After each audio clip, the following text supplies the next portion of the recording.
Bom, pessoal, a próxima questão do Enem 2018 também é uma questão de eletrodinâmica, mas dessa vez nós precisamos realizar uma análise gráfica. Vejamos. Ao pesquisar um resistor feito de um novo tipo de material, um cientista observou o comportamento mostrado no gráfico tensão versus corrente. Então, realmente, se nós olharmos aqui no gráfico, nós temos a tensão elétrica em função da corrente elétrica, em unidades do SI, tensão em volts e a corrente elétrica em amperes. Após a análise do gráfico, ele concluiu que a tensão em função da corrente é dada pela equação V igual a 10 vezes I mais I ao quadrado. A questão a seguir, ela quer saber o gráfico da resistência elétrica R do resistor em função da corrente I. Primeiramente, fazendo um comentário rápido, é importante a gente perceber que faz sentido que aqui seja uma equação quadrática. Afinal, a curva característica do gráfico faz jus a uma equação do segundo grau. Bom, outra coisa que nós podemos perceber é que a variável de interesse, que seria o nosso R, não aparece na equação. Então precisamos encontrar alguma relação capaz de introduzir esta variável na nossa função. Bom, se nós lembrarmos de uma lei chamada primeira lei de Ohm, nós verificaremos que essas grandezas estarão intimamente relacionadas.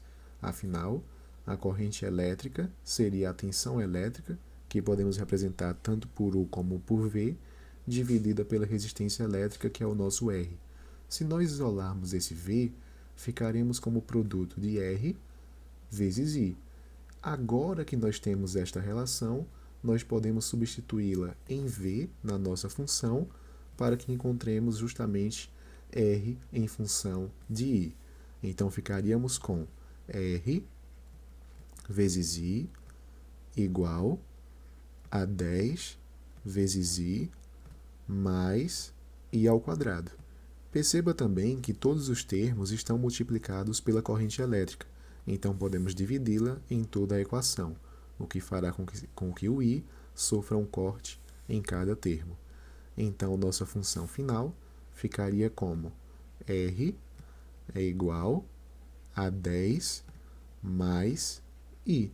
Aqui nós temos a função tão procurada por nós. Perceba também que esta função, ela lembra muito, até porque ela é uma função de primeiro grau, que nós podemos escrevê-la nesse seguinte formato: y é igual a ax mais b. Lembre-se também que cada termo de uma função possui um significado específico. Por exemplo, o nosso a, que também podemos chamá-lo de coeficiente angular, ele determina se a nossa função é crescente ou decrescente. Veja que a nossa função, aqui, o nosso i faz o papel de coeficiente angular, ele é um parâmetro crescente, já que aqui nós temos um sinal de positivo. Perceba também que o nosso b ele é chamado de coeficiente linear. E o que significa dizer que b é o nosso coeficiente linear? Bom, significa dizer que a nossa reta característica cortará o eixo vertical neste ponto. Então, aqui nesse gráfico que eu rabisquei, nós podemos verificar que B é o ponto em que a nossa reta corta o eixo Y, que é o nosso eixo vertical. O nosso B, na equação encontrada, ele é justamente o valor de 10. Então, se nós pensarmos um gráfico, sem olhar as alternativas previamente, nós podemos ver que aqui nós temos I fazendo o papel de X, ou seja, é o nosso eixo horizontal. Temos o nosso R fazendo o papel de Y, então temos ele aqui no eixo vertical.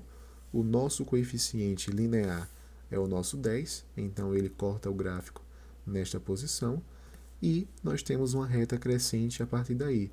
Então, a nossa reta seria algo mais ou menos assim. Se nós olharmos para as alternativas, veremos que o gráfico que mais corresponde à nossa previsão seria a letra D, de diarreia. Muito obrigado, pessoal. Até a próxima.